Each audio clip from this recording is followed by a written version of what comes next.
Welcome back everyone to another training week. You're watching the week of June 20th, which was my birthday week.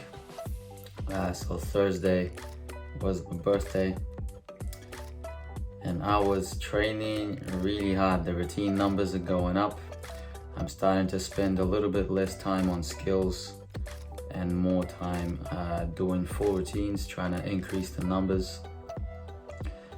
And I think this week I decided to be brave and put a full twisting dowel back onto the floor.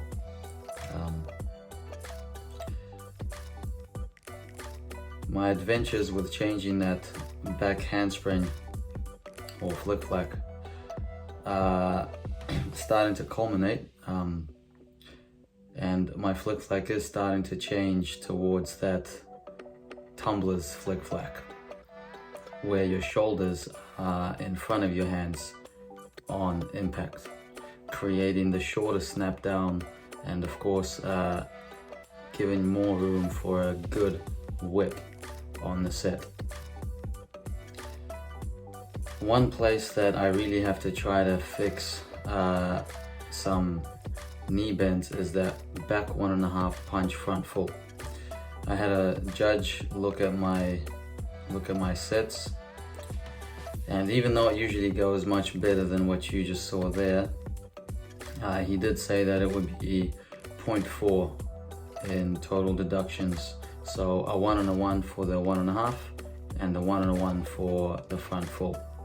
So 0.4 is a big deal. That's almost half a point. So if I could save it in knee bends, that would be amazing.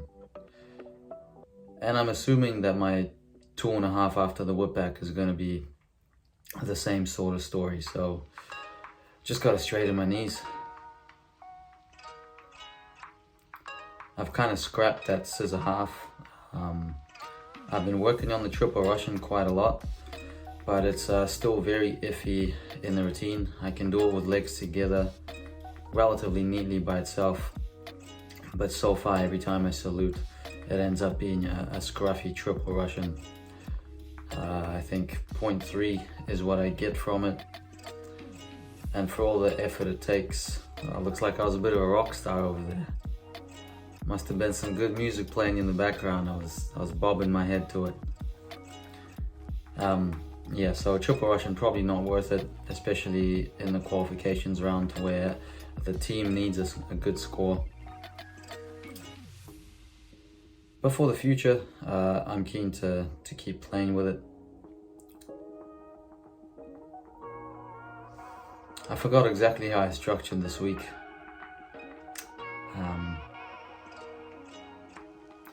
There would have been a 1-on-6 somewhere this week. I'm not sure where. Imagine if it was in my birthday. Somehow I doubt I would have done a run through on my birthday, but at the same time I wouldn't put it past myself to do all 6. These days at, what am I now, 30, 31, I can't even remember. You don't even remember that your birthday is coming up. I'm presuming that most of my viewers are quite young, and I remember when you're young, a birthday is the most exciting thing in the world. You're gonna get a PlayStation or whatever, or a new game. Now all you want is a bloody nap. You just want to have some extra time to sleep.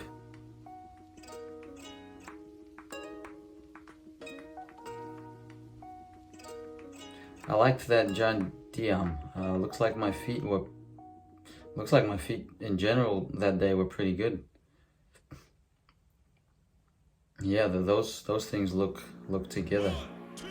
Oh, smack that bar with my heel. But even to this point, we're now sitting, today is what, like July the 6th or 7th, or even today's the 9th of July. So it's been over a couple weeks since then, and I'm still struggling to get my feet together on that giant Diamonov.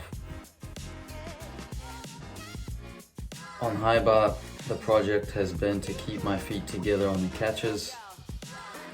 It's still a struggle. You know, when I'm up in the air and I'm doing the flip, somehow all of my attention diverts to, you know, finding the bar. Oh man, that was a close call. You know, some days I probably shouldn't do these skills,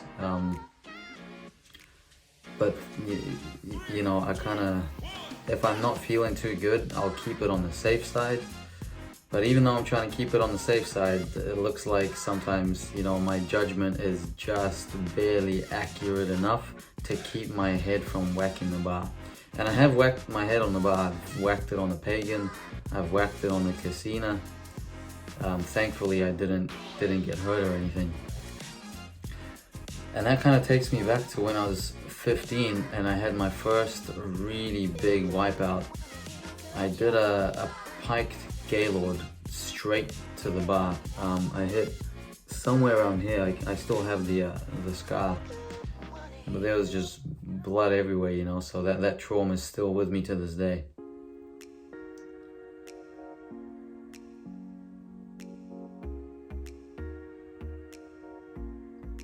I think that's why everybody enjoys watching high bar. It's such a risky apparatus, and you know, you can't be perfect every time. It's a bit of a guess, bit of a Russian roulette.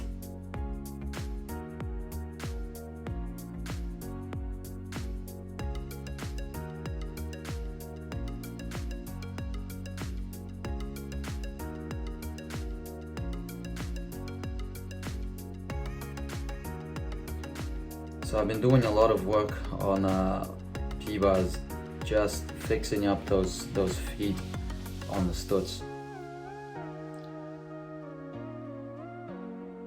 In the Makuts and the studs, as I initiate the twist, I've always got a bit of a separation in my feet.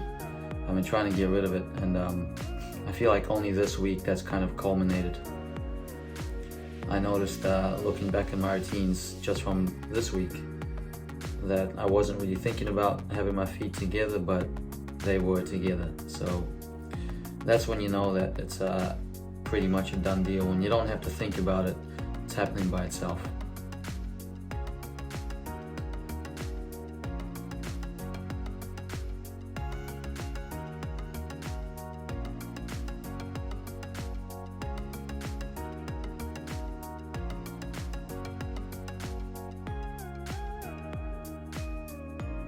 Every time I know that I'm not catching the Pagan, I keep my feet together.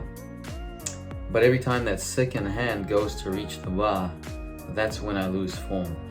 And I have a feeling that it is because I lack some amplitude.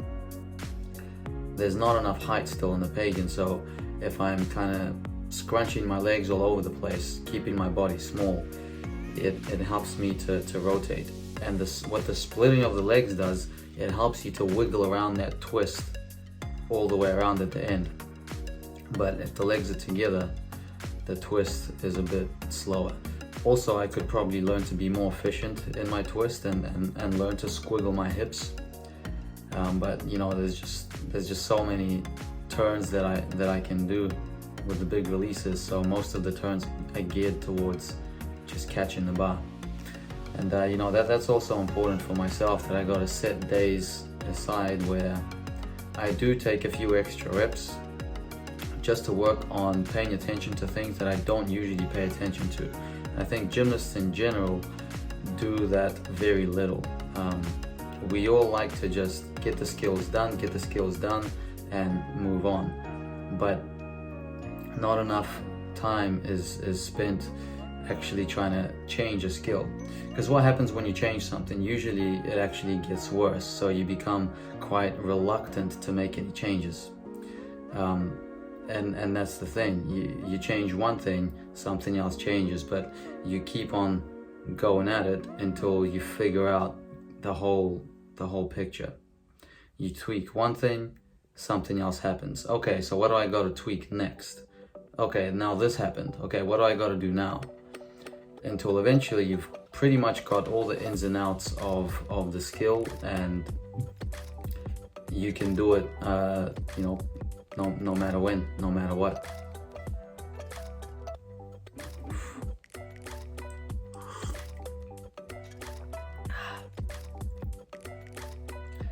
peppermint tea, my new favorite.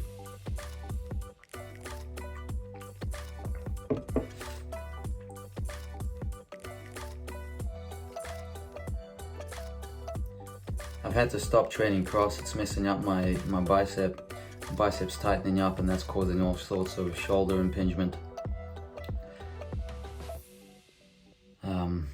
Far out, like I'm heading towards the end of my athletic career and I still can't hold the Maltese. What am I gonna do?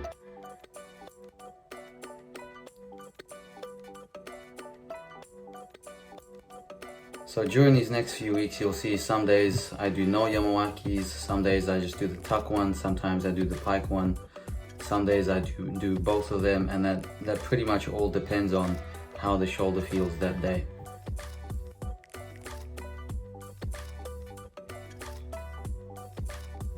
If you've noticed, the knees are getting better in the double back. And it's not every day you stick a whip 2.5 in a routine.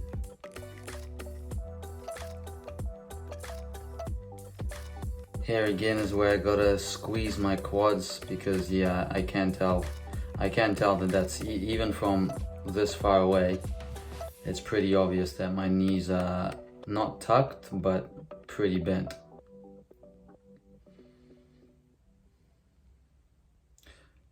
Looks like I'm doing a run through. So I did do a run through on my birthday. What was I thinking? All 6 on a birthday. See, that's part of the reason why I'm glad I make these videos, because everything is so repetitive that you forget what happened, you forget what you did. Like, I can't remember what I did last week in terms of how many routines I hit or what apparatus I did on what days. But this way, it's killing 2 birds with 1 stone. First of all, I can wipe all these videos off of my iPad and save myself room for memory for further videos, because I do film everything in 4K, so it takes up a lot of storage. So I can take those off the iPad, put them online. But second of all, years from now I'll be able to look back and see my grind, see what I did, you know. And I'm proud of how much work I put into this sport. It's like, it's a form of art for me.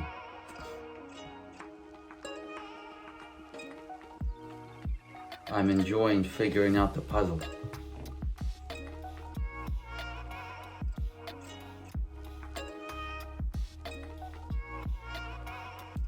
It was, who was it? I forget who it was, but there's a phrase that really hit me. It went something along the lines of making things that you couldn't do doable, something along those lines. And that's absolutely what it's all about. Something that initially you feel like, no way, that's impossible for me, I'm never gonna do that, to actually do it. And not just once, but to find out how to do it so that you can do it every time. That's where yourself has to transform, you know, on multiple levels. With bigger skills, it's a lot about dealing with being afraid, taking stepping stones, you know, getting coaches to spot, etc. With skills that aren't so big, it's just creating an understanding of what actually to do with the body. Because gymnastics, like anything else, becomes subconscious. When we're walking, when we're doing things in everyday life, we're not conscious of what we're doing. We're not conscious of how far forwards we're stepping or how much we're moving our arms or whatever. But since the movements here are so complicated, we have to start becoming conscious actually what we're doing with the body, how much we're doing. It's a lot for the brain to handle. In fact, for me, I get probably more tired in my head than I do in my body. Like, my body hurts and I feel uncomfortable, but most of my post training fatigue is in my brain, and I kid you not, I can feel it. I also meditate a lot, which probably gives me even more of a headache, but it does help to know how to release certain tension or discomfort much faster than you otherwise might be.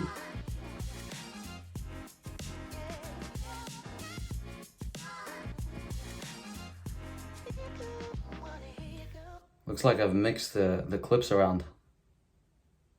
P-bar should have been before high bar. But again, see, I don't remember what I did. I don't remember whether I actually did high bar before P-bar or whether I mixed up the clips. We'll never know. It's my birthday mystery.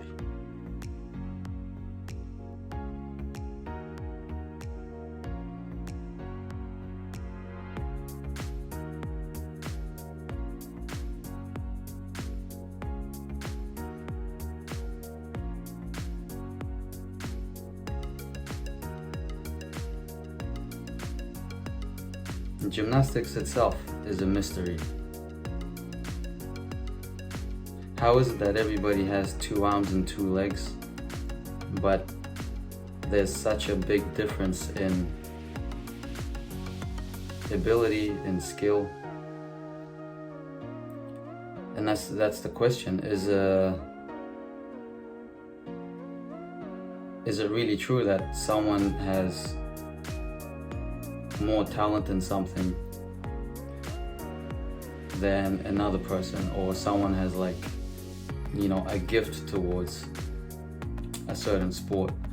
Because I've always sensed that whatever somebody enjoys doing, they will do it anyway. They'll develop it, and then later on it's called talent or whatever. But you know, certainly there's things like being more or less flexible, but I think that for the most part,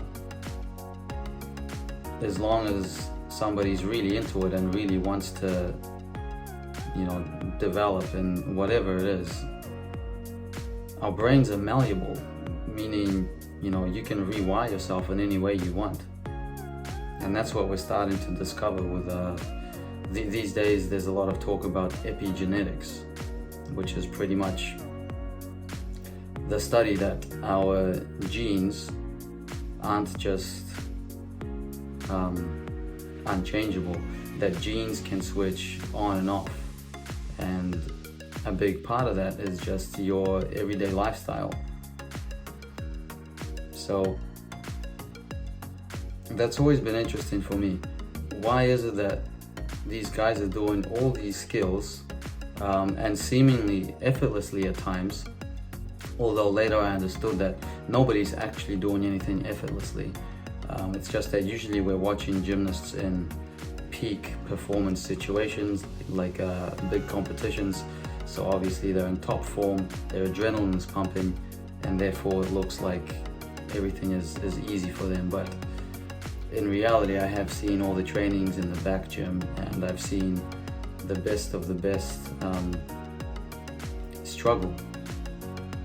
Sometimes on hard skills, but sometimes on easier skills as well.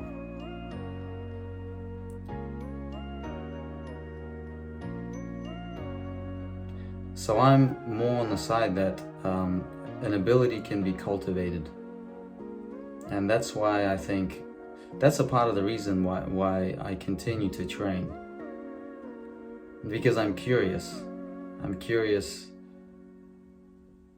that I think I can do more. I think I can learn more, and I think I can do better. And the one place that I still need to learn a lot to do better on is during competition.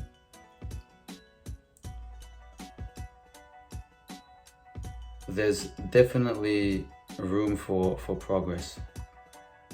You know, nobody hits perfectly all the time, but I do think that I have room to become more consistent in big international events. And there's a fun in that, you know? It's so fun to go to a big competition and hit your routine on the turn that counts.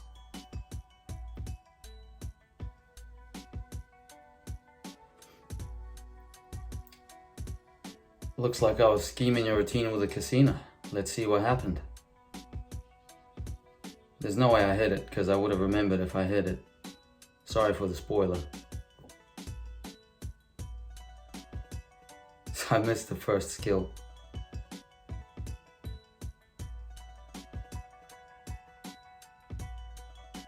Oh, just fingertipped.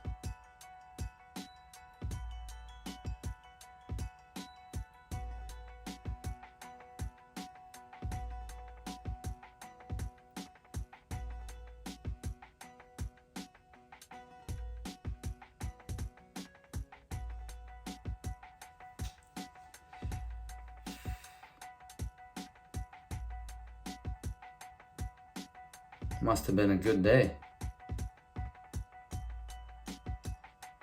No Yamawaki, that's right, because if I did casino I would have had 5 releases.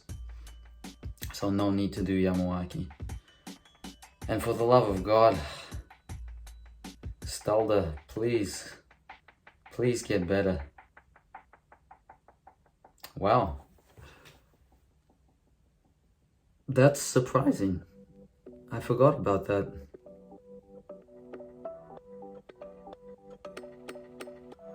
Question is, how long did I rest before getting back up on the bar after missing that pagan?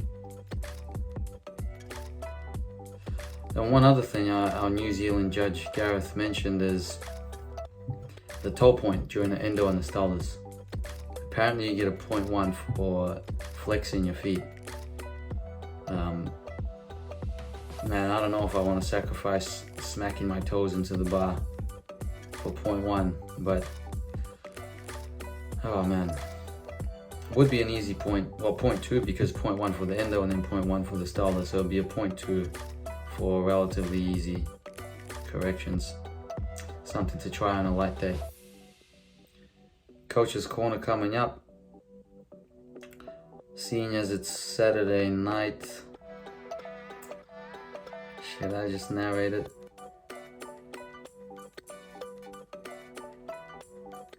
Logan's a beast. Logan put 3 skills in, I think, in 1 year, which is massive. He put in Tuck Yamawaki, so he used to just do pike and he always struggled with tuck. So he put in the Tuck Yamawaki and both the front and back giant. So you see the construction right now is in a way where the giants at the start of the set. But three skills in 1 year is huge.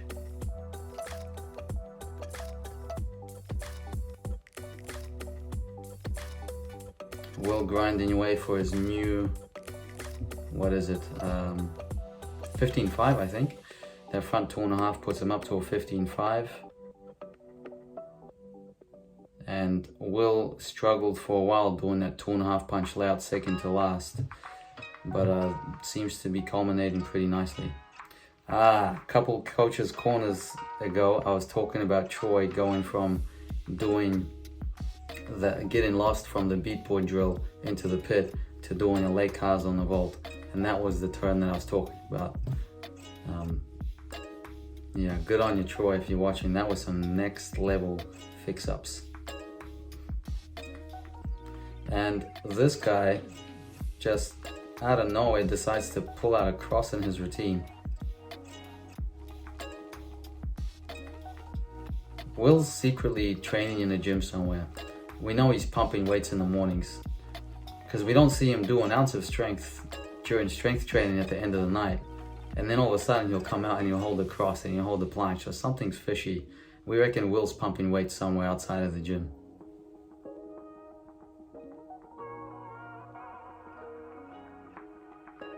And then there's Sam, who's never pumped a weight in his life and could just hold a Maltese. The legend goes Sam was 12 years old and somebody told him what a Maltese is. He goes up onto the rings and he holds it for a few seconds on his first try. 12 or 13, and I'm not kidding.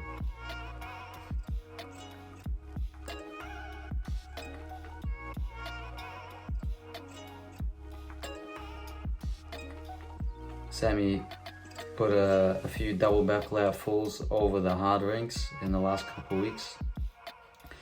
We've been working at upgrading the dismounts for a really long time. Double doubles, double out fulls, and you know, anybody knows that doing it by itself is one thing, but doing it at the end of a routine is a whole different ball game.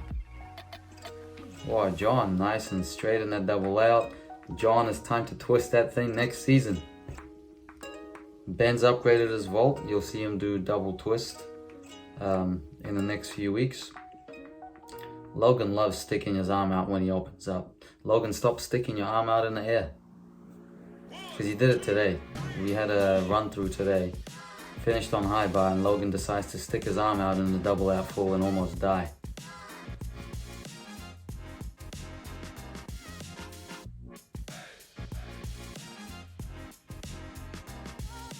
Ben added 2 skills on P-Bar this season, Giant and Stutz. That's pretty massive. And you know, that tells us that we're doing something right. After so many months away from the gym with the lockdowns, to come back and add two, sometimes 3 skills into one routine, we gotta be doing something right. And I write training plans and stuff, but to be honest, here at TriStar, we're pretty, what's the word?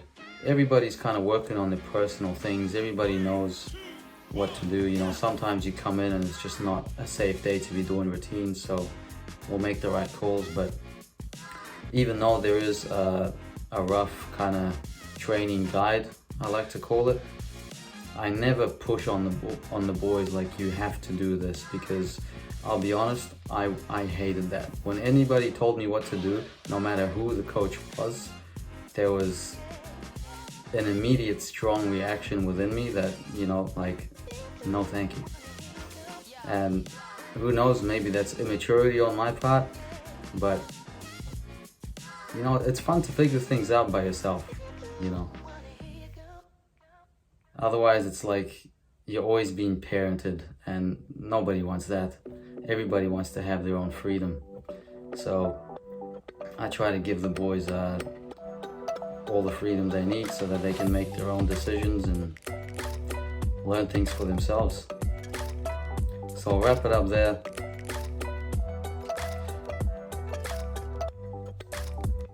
All the best. Thanks for sticking with us, and until next time, we'll do the Gaylord.